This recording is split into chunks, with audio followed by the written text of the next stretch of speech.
మీ favourite minister రోజా గారికి ఎంతకీ seat ఇప్పిస్తున్నారా, ఇప్పించట్లేదా, seat లేకపోతే ఎక్కడ మళ్ళీ ఉందండి ఆవిడకి? ఏడిపిస్తారా ఒకవేళ ఏంటండి? సీట్ ఇచ్చినా కూడా గోవిందా గోవిందా అని. ఎందుకంటే నిన్న ఆ, చూసుకున్నాము, ఒక కౌన్సిలర్ కి నేను నీకు చైర్మన్ పదవి ఇప్పిస్తానని చెప్పి 40 లక్షలు తీసుకుంది. ఆవిడ వచ్చి ఆవిడ మరి ఆవేదన వ్యక్తం అంటే చేసింది.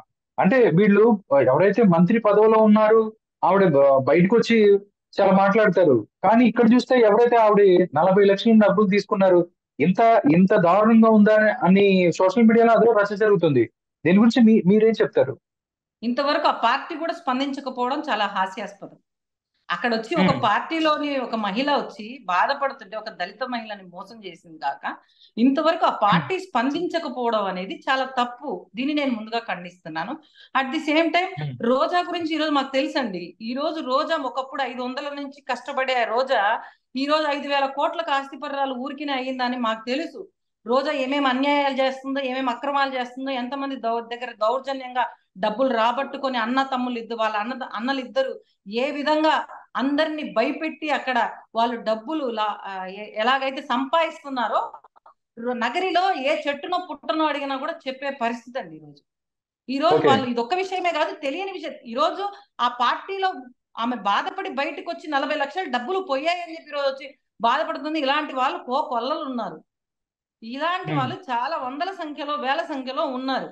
అసలు అక్కడ ఉన్నటువంటి అంజారమ్మ టెంపుల్ ఉందండి, ఆ టెంపుల్ భూములను కూడా లాక్కొని ఆ దేవతామూర్తుల భూములను లాక్కున్న పరిస్థితి ఈ రోజు రోజాది. అవన్నీ కూడా మేము తొందరలో బయట పెడతాం, గురించి ఖచ్చితంగా పోరాడతామని కూడా వాళ్ళకు భరోసా ఇచ్చినా కూడా వాళ్ళు భయపడి బయటికి రాలేకపోతున్నారు. అదే మా బాధ. Okay madam. స్టార్ట్ చేయండి షర్మిల గారు. జగన్ రెడ్డి అని స్టార్ట్ చేశారు, ప్రత్యేక హోదా గురించి మాట్లాడారు, రోడ్ల గురించి మాట్లాడింది, పోలవరం గురించి మాట్లాడింది.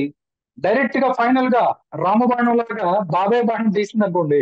ఐ మీన్ అసలు బాబాయ్ హత్య గురించి ఆవిడ మాట్లాడితే వైసీపీ కకావికలం అయ్యే అవకాశం ఉందంటారా? ఖచ్చితంగా ఉంది. ఇప్పుడే ఏమైంది? ఇప్పుడే కదా మొదలైంది. ముందుంది మొసళ్ళ జస్ట్ పండగ. స్టార్ట్ ఇది అంటారు ఇప్పుడే. ఆ, జస్ట్ స్టార్టింగే. ఇది జలక్ మాత్రమే. ఉమ్, ఇంకా చాలా ఉంది. మేము అదే ఎదురు చూస్తున్నాం.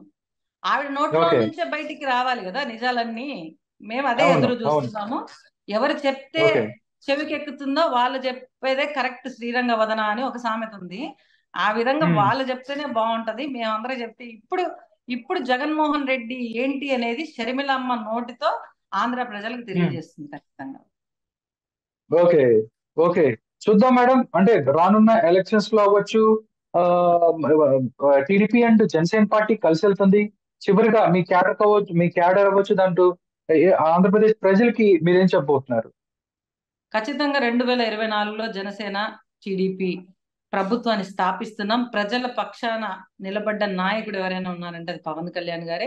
ఖచ్చితంగా వీళ్ళిద్దరి ఆదరణతో ఈసారి ఈ రాష్ట్రాన్ని అతలాకుతలం చేసినటువంటి వైసీపీ ప్రభుత్వాన్ని కూడా తరిమి కొట్టి ప్రజల పక్షాన, ప్రజల కోసం ఎప్పుడైనా నిలబడే నాయకులు వీళ్ళిద్దరే అని ఈ సందర్భంగా తెలియజేసుకుంటూ, ప్రజలకు మళ్ళీ ఏ విధంగా అయితే ఇప్పుడు మనకు అయోధ్యలో రామ మందిరం వెలిగిందో, రామరాజ్యం మళ్ళీ 2024 తర్వాత రాబోతుందని ఈ సందర్భంగా నేను తెలియజేస్తాను.